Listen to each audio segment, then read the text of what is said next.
Ça va? Ouais, pourquoi? T'as pas un truc sur la tête là? Sur la tête. Bon, à part ça, je venais vous parler des trinômes du second degré.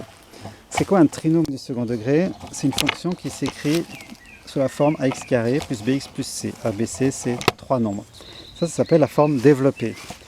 Il peut aussi s'écrire sous une forme factorisée, parfois, pas tout le temps d'ailleurs. C'est a, le même a, facteur de x moins x1, facteur de x moins x2. x1, x2, c'est des nombres qu'on appelle les racines. On va voir ce que ça donne sur un dessin tout de suite après. Il peut s'écrire sous une forme canonique, a, facteur de x moins, c'est quoi cette lettre? Alpha? Ouais, a, facteur de x moins alpha au carré, plus... Bêta? Ah bah, dis donc.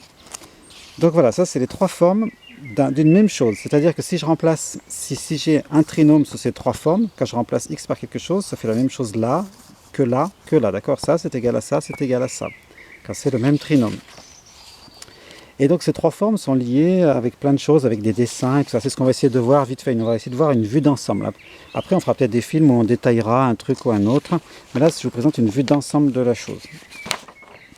Déjà donc le A qui est là, déjà la courbe de tout ça c'est une parabole. Une parabole c'est une espèce de U comme ça.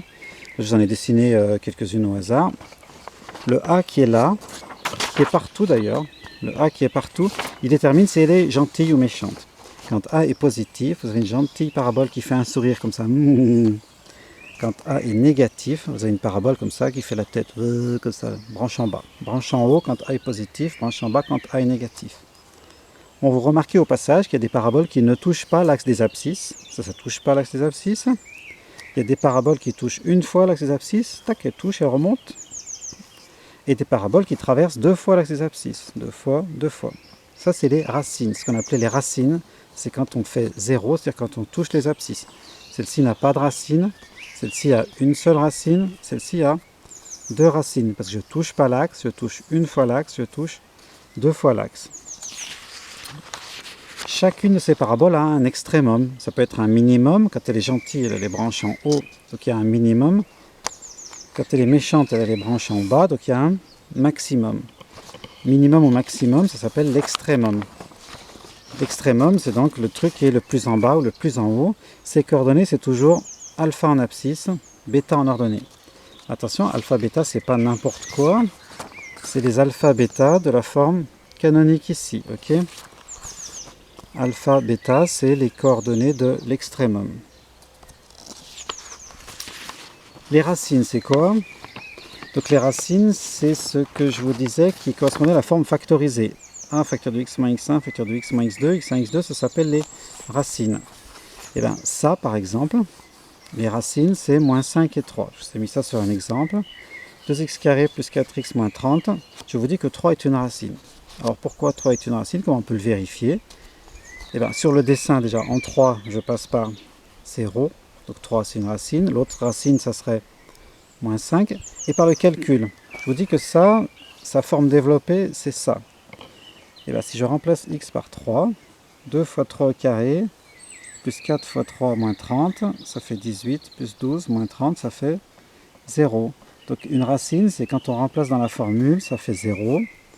Et puis sur un dessin, c'est où je passe par l'axe des abscisses.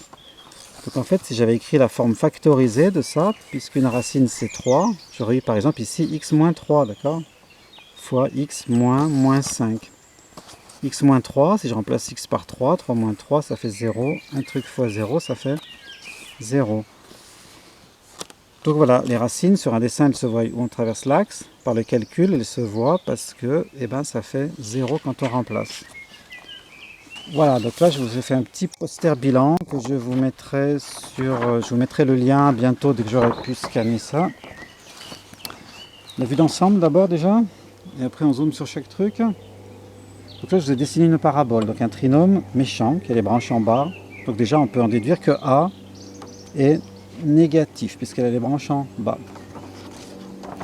Puisqu'elle a les branches en bas, elle a un maximum ici qui est pour l'abscisse alpha et l'ordonnée bêta.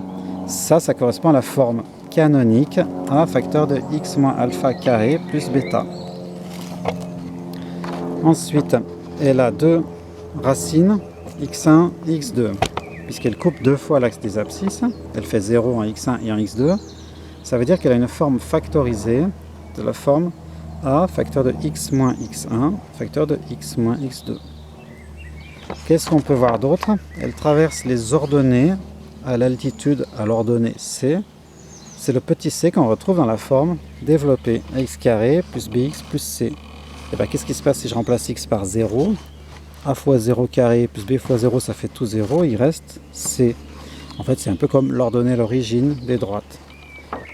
Donc vous voyez, les trois formes sont toutes liées, sont toutes associées au dessin. Voilà.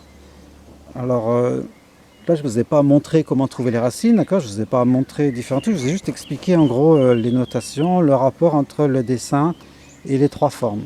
Après, on verra plus en détail éventuellement comment tout ça peut se calculer. Mais il faut déjà voir le rapport entre tout ça. Ok? Et ben voilà, je vous laisse méditer ça et je vous mettrai ça en lien dès que possible. Bon, ben qui c'est qui m'avait mis ça sur la tête alors?